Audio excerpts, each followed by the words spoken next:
Hello everyone.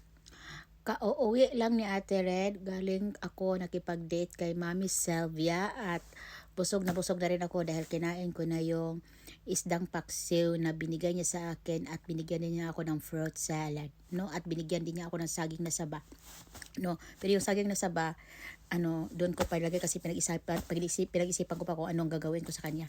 But wala lang, habang pauwi ako, ayan, nanood naman ako sa mga balita sa about Norman Mangusin, no?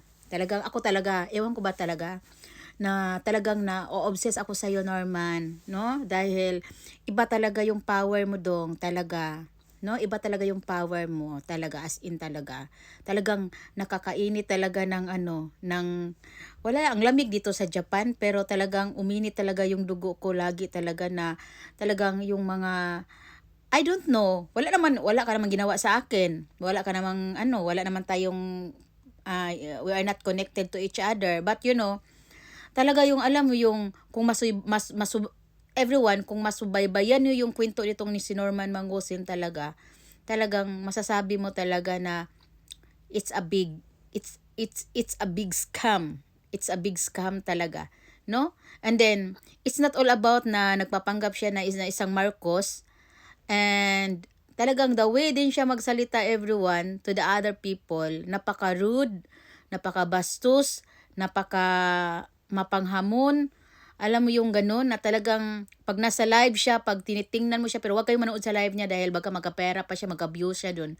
Tsaka wag kayong mag-subscribe. Yan lang ang sasabihin ko sa inyo. Wag kayong mag-subscribe sa kanya dahil naghanap siya ng paraan ngayon na magkaroon siya ng maraming subscriber at maraming follower at talagang yung sungay niya, yung pagiging bad niya, talagang pinapatindi pa niya ngayon dahil parang ginawa niya lang na parang naisip niya na pag magiging more siya ganyan, na so the more sinungaling, the more na maging pangit yung bunganga, the more na tapang-tapangan, hambug-hambugan dito sa social media, talagang iniisip niya, talagang ipapalo siya sa mga tao. Doon kayo manood sa kay Food Genius dahil si Food Genius ay nag-upload sa kanyang mga post lagi everyday at mas marami pa kang malalaman doon kay Food Genius kaysa sa kanya dahil marami siyang mga ginagawa na hindi pa niya alam na pinopost na ni Food Genius, no?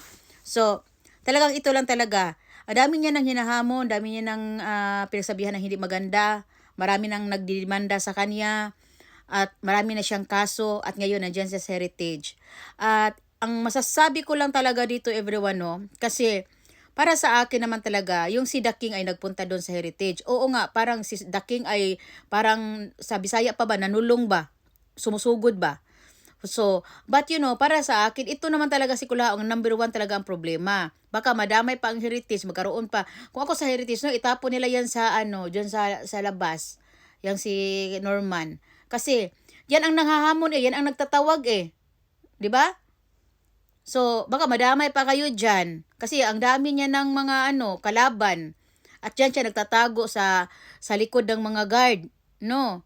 Akala siguro ni Norman Mangusin, lahat pwede niyang bayaran. Okay. Sa lahat ng mga inaabutan ni Norman Mangusin na pera, tanggapin niyo yan dahil grasya yan. Pero wag na wag nakakampi kayo sa hindi tama.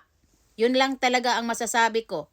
Dahil this man, I'm sure talaga na it's not good dahil sa dami ng mga ginagawa nito at mga kasinungalingan na ginagawa dito at mga pangbuburaot at pagsasabi ng hindi maganda sa kapwa niya, talagang hindi talaga maganda. He's so very affected about na dinadama yung anak niya, pero hindi niya iniisip yung pagdadamay at pagbubuli niya sa anak ni Mighty Manong ba yun? At sa anak dinadamay din niya yung anak nila ni Makagago, no? Hindi din niya iniisip yun. And then, parang, I don't know if this person is mental, okay ba ang mental nito or ano ba to? Dapat siguro ipadiin ito dahil kung tama ba to sa kaisipan dahil hindi to attitude ng mga normal na tao Talaga everyone, no? So, para sa akin, no, ito lang talaga sabihin ko, sa lahat ng mga nagpa-follow dyan, unfollow nyo yan. Dahil, wag nyong bigyan ng chance yan. Dahil, wala na din yan, wala na yun ding mga OFW dyan na nagsusuporta sa kanya, no? So, para sa akin talaga, everyone, no? Sa totoo lang, isa lang din ako na nagpa-follow sa story nitong si Norman Mangusin, Ako Laong Gusgusin. Talagang kung mapa-follow nyo talaga tong story na to, talagang maiirita kayo talaga, as in talaga. And then talagang masasabi nyo talaga na, may ganito palang tao, no? Parang maano mo talaga.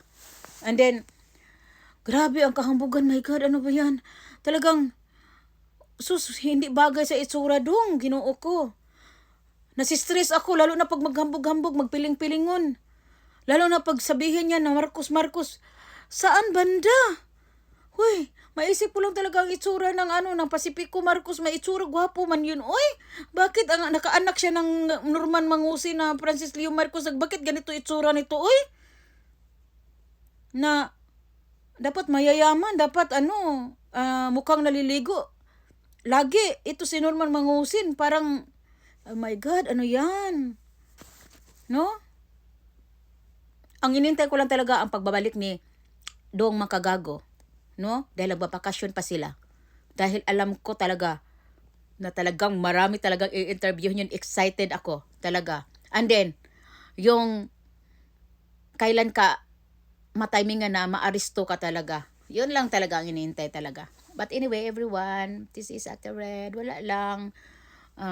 Masyado lang talaga, ito lang naman talagang issue na everyone. Hindi ako pakialamera, everyone, but this is a very public matters na talagang dapat mag-ingat tayo sa mga taong scammer, sa mga manluloko, dahil mahirap ang buhay, no? Wag tayo magpaluko sa mga, lalo na sa mga magpakilala sa atin na mayaman, tapos yung mukha, mas gwapo pa yung hardinero natin, mas gwapo pa yung driver natin, magpapanggap na Marcos. Oh my God, Ginoo ko.